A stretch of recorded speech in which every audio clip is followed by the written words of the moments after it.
ಇವತ್ತು ರಾಷ್ಟ್ರವನ್ನು ನಡೆಸ್ತೀವಿ, ರಾಜ್ಯವನ್ನು ನಡೆಸ್ತೀವಿ, ಸಮಾಜವನ್ನು ನಡೆಸ್ತೀವಿ, ವಿಶೇಷತಃ ಲೇಖಕರು ಅಂತ ಅಂದ್ಕೊಂಡಿದ್ದೀವಿ. ಆ ಒಂದು ಬರವಣಿಗೆ ಇರುವ ಕಾರಣದಿಂದ ಎಲ್ಲ ವಿಷಯಗಳ ಮೇಲೂ ಅಧಿಕಾರ ಇದೆ, ಎಲ್ಲವೂ ಗೊತ್ತಿರುವ ಸರ್ವಜ್ಞರು ಅಂತ ಭಾವಿಸಿಕೊಂಡವರಿಂದಲೂ ಈ ಸಮಸ್ಯೆ ಆಗ್ತಾ ಇದೆ. ಹೀಗಾಗಿ ಅಲ್ಲಿಂದ ಚಿಕಿತ್ಸೆ ಆಗಬೇಕಾಗಿದೆ. ಮತ್ತದೇ ಪವಿತ್ರ ಅಂತಂದರೆ ಕಂದಾಚಾರ ಅಂತ ಅಲ್ಲ. ಈಗ ನೋಡಿ, ನಾನು ಯಾರನ್ನೋ ಒಬ್ಬರನ್ನ ಪಾದ ಮುಟ್ಟಿ ನಮಸ್ಕಾರ ಮಾಡ್ತಾ ಇದ್ದೀನಿ ಅಂದರೆ ಪಾದ ಮಾತ್ರ ಪವಿತ್ರ ಅಂತಲ್ಲ. ಅವರ ಉನ್ನತವಾದ ತಲೆಯಿಂದ ಅವನತವಾದ ಪಾದ ಅಂದರೆ ಶರೀರದಲ್ಲಿ ಲೀನಿಯರ್ ಡೈಮೆನ್ಷನ್ನಲ್ಲಿ ಅದರ ಸಮಾನ ನಾನು, ನನ್ನ ಉನ್ನತವಾದ ಶಿರಸ್ಸು ಅವರ ಅವನತವಾದ ಪಾದದ ಸಮಾನ ಅಂದರೆ ನಾನು ಅವರಿಗೆ ಅಷ್ಟು ಅಧೀನ ಅನ್ನುವ ಗೌರವ ವ್ಯಕ್ತಪಡಿಸ್ತಾ ಇದ್ದೀನಿ ಅಂತ.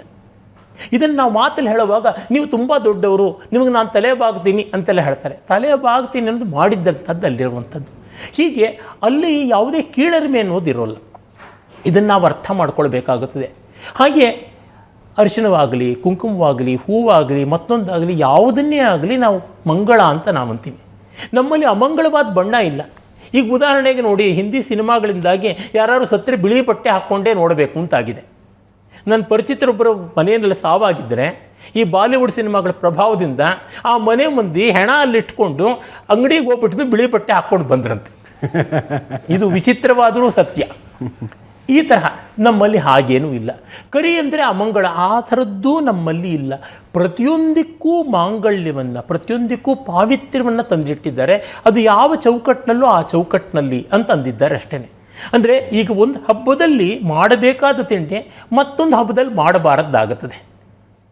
ಈಗ ನೋಡಿ, ಚೌತಿ ಗಣಪತಿ ಹಬ್ಬ, ಆಗ ಚಕ್ಕಲಿ, ಕೋಡುಬಳೆ ಇತ್ಯಾದಿಗಳನ್ನೆಲ್ಲ ಮಾಡ್ತಾರೆ. ಕರಾವಳಿಯಲ್ಲಿ ಮತ್ತು ಮಲೆನಾಡಿನಲ್ಲಿ ಎಲ್ಲ ಕಡೆಯಲ್ಲೂ ಮಾಡ್ತಾರೆ ಗಣಪತಿಗೆ.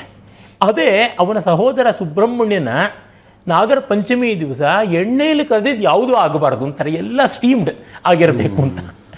ಇದೇನು ಆ ಹಬ್ಬದ ವಿಶಿಷ್ಟತೆ ಅಷ್ಟೇ. ಅಂದರೆ ಆ ಚೌಕಟ್ಟು ಒಂದಿರುತ್ತೆ. ಆ ಚೌಕಟ್ಟಲ್ಲಿ ಹಾಗೇ ನೋಡಬೇಕು.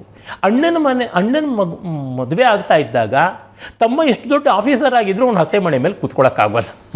ಅಣ್ಣ ಅದೇ ಆಫೀಸ್ನಲ್ಲಿ ಒಬ್ಬ ಪ್ಯೂನ್ ಆಗಿದ್ದರೂ ಅವನು ಹಸೆ ಮಣೆ ಮೇಲೆ ಕೂತಿರ್ತಾನೆ. ಅದು ಆ ಚೌಕಟ್ಟು, ಆ ಮರ್ಯಾದೆ ಅಂತ. ಹೀಗಾಗಿ ನಮ್ಮಲ್ಲಿ ತಾರತಮ್ಯ ಅಂತ ಅನ್ನೋದಿದೆಯಲ್ಲ, ಅದಕ್ಕೊಂದು ಔಚಿತ್ಯ ಇದೆ. ವ್ಯತ್ಯಾಸ ಅನ್ನೋದಕ್ಕೊಂದು ಔಚಿತ್ಯ ಇದೆ. ಇದನ್ನು ನಾವು ಗಮನದಲ್ಲಿ ಇಟ್ಕೊಳ್ಬೇಕು. ಹಾಗೆ ಈ ಪವಿತ್ರ ಯಾವುದಲ್ಲ ಅನ್ನೋದು ತುಂಬ ಜನಕ್ಕೆ ಜೀರ್ಣ ಮಾಡ್ಕೊಳ್ಳೋಕ್ಕಾಗದೇ ಇರೋದ್ರಿಂದ ಹಾಗಾಗುತ್ತೆ.